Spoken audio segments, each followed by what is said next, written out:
Mr. Sanjay. Welcome to All About Architecture for a session on cities and dialogues.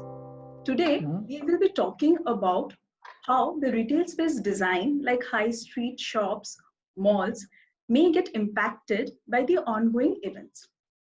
Along with the pandemic, the economy has taken a huge hit. The two forces combined together, do you see a change happening in the retail space design in India? Hi, Sari. Welcome. Good morning. It's quite a burning question. Uh, we all know we last 2.5 to 3 months how paranoid the world was and how paranoid the consumer was. Uh, when it comes to retail, we all knew that except the essential uh, requirements of retail, which are daily needs, food, medicines, and other essential things to run your daily life.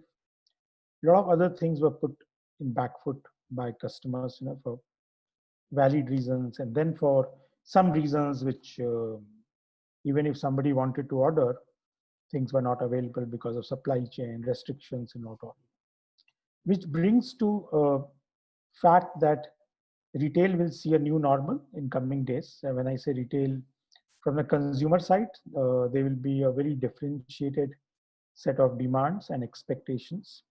Whether it's a demand on uh, essentials versus non-essentials, and within non-essentials also you'll see certain thing getting into essentials and certain thing getting into completely non-essentials. So I think the new three categories of retail which we foresee is going to be a absolute essentials, essentially non-essentials, and then absolute non-essentials.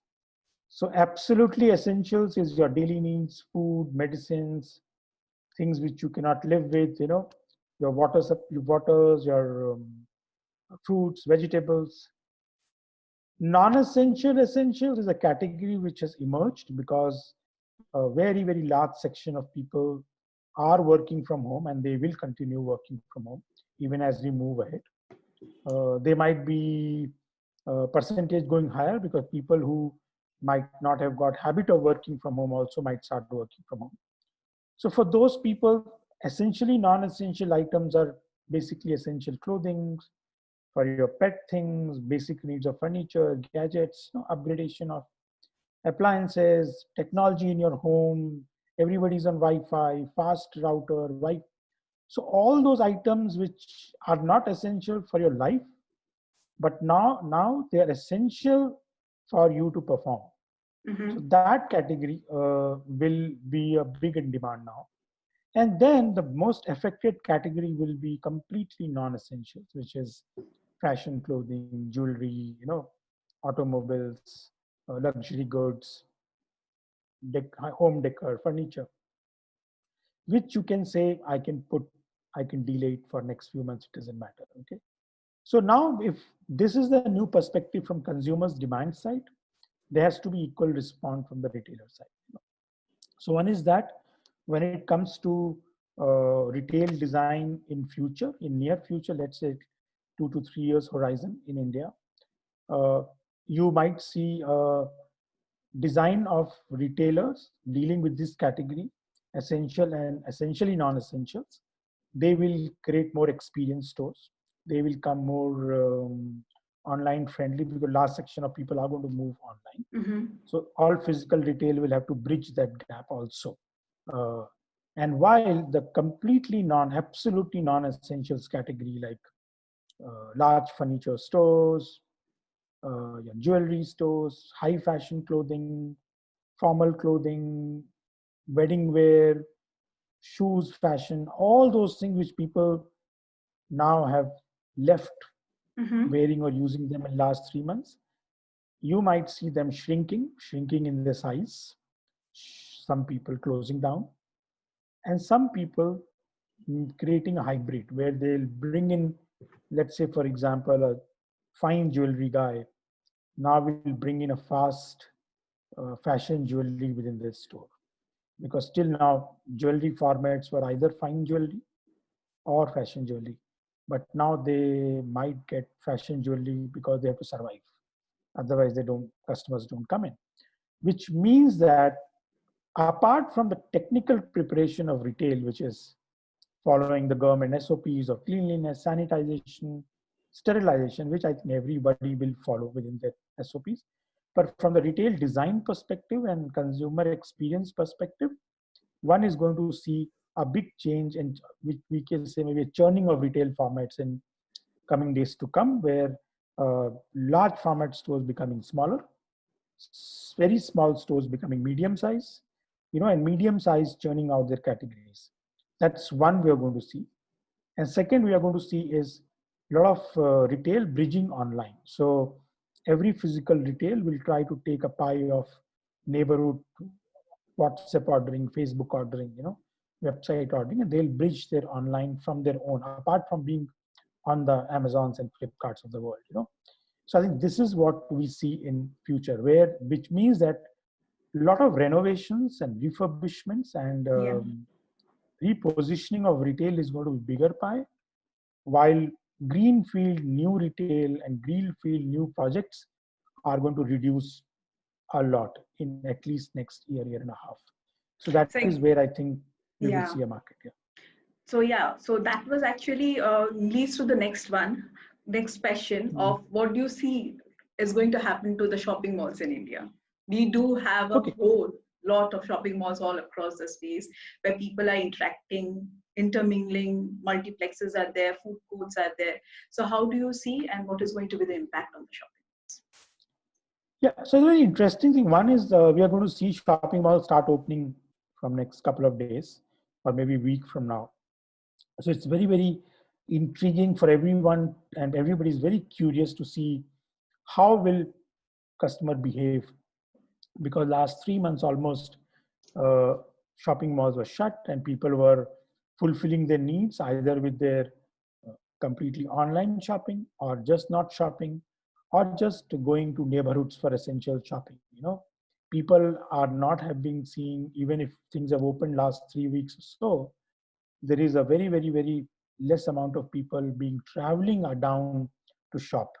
So on one side, we have to see that is this 3 months of whole change of behavior and certain paranoia in people's mind, where corona thing is still not stopped, are people willing to go with the same frequency and with the same size of family to shopping mall? So one is, I think, very, very important to know that shopping mall was not a single person shopping phenomena. Okay, in India or in the world, you go to mall with a group of people, with your friends or family. It's a social behavior rather than a retail behavior. No one goes to shopping mall if you just want to pick one thing, unless shopping mall is next door to you, or it's a city like Dubai or Singapore where shopping malls only make the retail. In India, like in US or like in Europe, shopping malls are destinations. You always drive down few kilometers, park your car, you plan for a movie, meal, and then you shop. And mostly you shop. Shopping mall is a leisure shopping. Either you are roaming and finding some things, or you're window shopping, or you have some needs.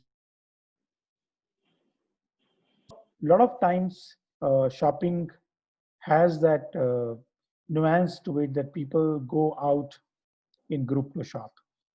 Now in the coming situation, when it comes to shopping mall opening up and people's new behavior being seen, very, very important will be, there will be less footfalls.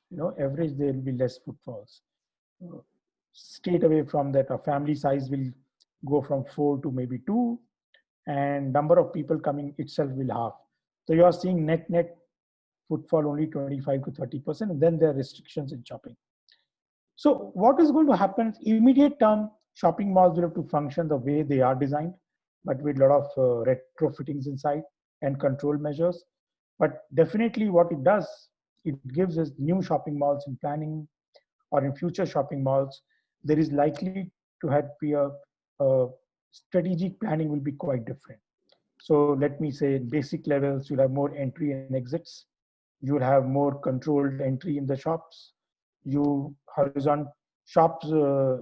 malls may go more horizontal so that there is a larger mixed of non-air conditioned versus air conditioned spaces, because a lot of time air conditioning might be questioned in shopping malls. A lot of people might not want to enter air conditioned spaces.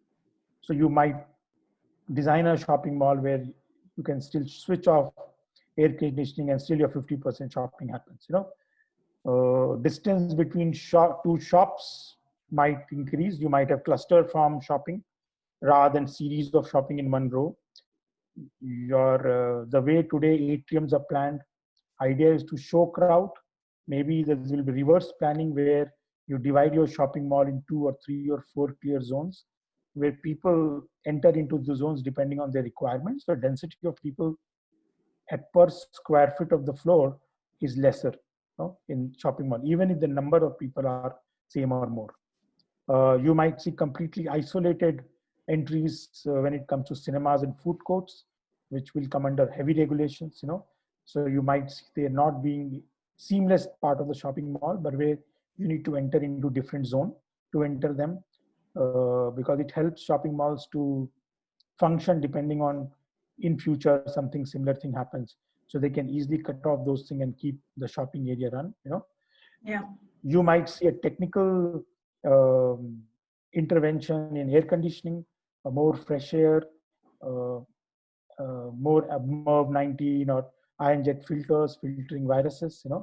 You might see a dedicated area with the isolated air conditioning for senior citizens, for people who have certain comorbidity already earlier. They might have maybe it could be seniority zones or a sensitive zone. Similarly, for pregnant mothers, toddlers, you might see a whole kids wear shop or something in a very different zone. So I think what I see a lot of zonal strategy, a lot of isolation in your air returns and all those things, which becomes very significant part of risk factor in shopping malls, and entry and exit controls. These three are going to, I think, hamper a planning to an extent to get the consumer confidence back in the future shopping malls. It may not be possible for existing one, but they'll have to take some steps even in existing one when they go ahead in terms of technical air conditioning interventions. Exactly. Certain sterilization methods, sanitation methods. So that is going to be key, I think, in shopping malls in time to come. Yeah, that was the next question. What would be the basics of existing malls kind of reopening in this space? Like you were saying, for the air conditioning areas and the sanitization zones. A few more points, or these are the main points? So what will happen is all your existing malls will have to go under some retrofittings, because they cannot break down and reopen. There will be certain amount of retrofittings in terms of sanitization, UVC technology. They have to find out appropriate technologies which are suited to them. Basically they'll have to care about air contamination, which is the biggest issue in shopping malls.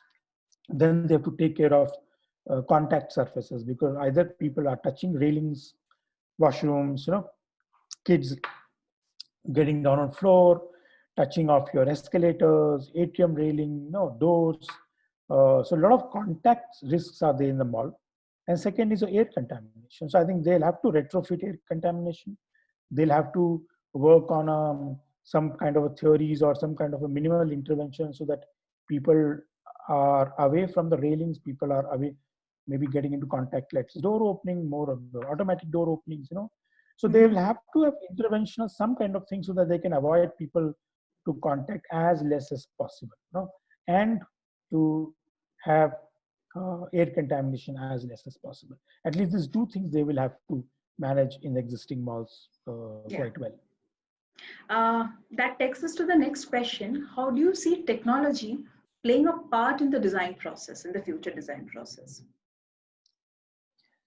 So see, we all know in a country of 1.3 billion plus people, and when you talk of retail, whether it's high street or mall, or individual store, we have to understand that a lot of things, what technology can help people do, and what is intended, non-technology may not be able to do.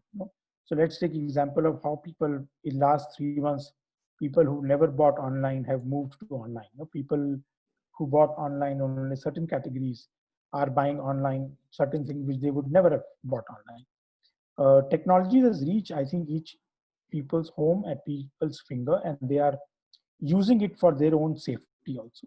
Hence, I think this is the right time where at least medium-sized, large-size retailers and malls can use technology very smartly. What I'm saying here is technology is just not for telecasting and broadcasting visuals or advertisement. Technology for helping people being safe, technology helping spaces being safe for people, and people should not feel that a lot of intrusions have happened in their behavior, or when they see 50 guidelines, it reminds back of airport of 20 years back, do's and don'ts. If these continue, people will stop coming. So I think we have to see from the point of view as a designer, as a planner, and clients, that you want to put hundreds do's and don'ts list in front of the mall, and where people will not come. They'll go, I don't want to get into this. Or you want to use smart technologies to get people only do those 5 do's and don'ts, and rest is taken care by technology. Yeah. Hence, I think as a designer, we will need to make sure that what better technologies or seamless technologies we can intervene in a design. Let's say, for example, if a mall is going to have a control on people exit and entry, or people entry, one can devise a app-based pre-appointment in those malls. You're getting slots in the mall. Unless you show that slot as a QR code in the entry of the mall, you will not be allowed inside. Once you show that your car already has a slot given to you, you go and park your car. Some money which gets debited for the car when you shop will get credited back. Your entry to the mall will be through that app. Anyone in the mall management can track that who's there in the app. They can also track your history with Arogya Setu app. It says, are you COVID positive or negative? In kind of any emergency alarms, you can be tracked. That QR code could also help you enter into individual shops, because shops also have restrictions. So I think having a simple individual technology where people can be controlled, access can be controlled, their track and movement can be controlled, they can be sent messages, they can be time-wise control, can help all those do's and don'ts. And this is what I'm saying, that as a designer, we can bring in technology in access control, we can bring in technology in navigation, we can bring in technology in communication inside mall or in large retail. We can bring in communication to people about products and messaging. If you have taken 3 appointments in the stores, they can come up the similar to how you go in a Disneyland. They use a band on your hand so that your all fast tracks, your all rides priorities are fixed in there, and you come to know where you need to go at what time. And just imagine mall is like a Disneyland, and you need to control people access and movement both. you know so I think that is what I will say, technology. I'm not saying here you have to put big screens. That is not the day. You have to now be smart with technology for people. 5 takeaways from the entire discussion that malls or retailers should start thinking about. Just 5 pointers. Hi. So 5 takeaways of this key discussion. First, be the change. Retailers will have to be the change, as customers are expecting that post COVID, in terms of safety, sanitation, sterilization, all those safety aspects, what customer expects. Second, embrace technology. That's key. Customers and staff would not like to have hordes of guidebooks in their hand or do's and don'ts, but they are happy to uh, get weaved through smart technologies. Hence, owners and retailers to embrace smart technologies. Third, reboot, renovate, and refresh. Uh, Whenever a person comes out of home, 3 months you have been working from home, living from home, you need to look new, fresher perspectives. When you go to a neighborhood store or a mall store, you're expecting spaces to be fresh, clean, crisp, bright, okay, smell good. And hence, I think it's onus on retailers to refresh their spaces. If the spaces have been due for renovation, please go and do that. Fourth point, is show empathy. That's very, very key. People are paranoid, people have different state of mind. People may have lost lives in their home. People are worried about pay cuts, jobs, salaries. Hence, I think empathy is going to be the least thing what retailers willing to show to customers and to the staff, both. And fifth one, very important, is create online channel to the as a bridge.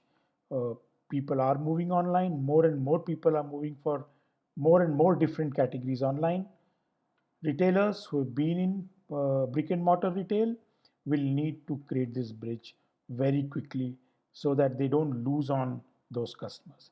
These are the five key points. Again, I'm repeating: be the change, embrace technology, reboot, refresh, renovate, create online bridge, and show empathy. Thank you.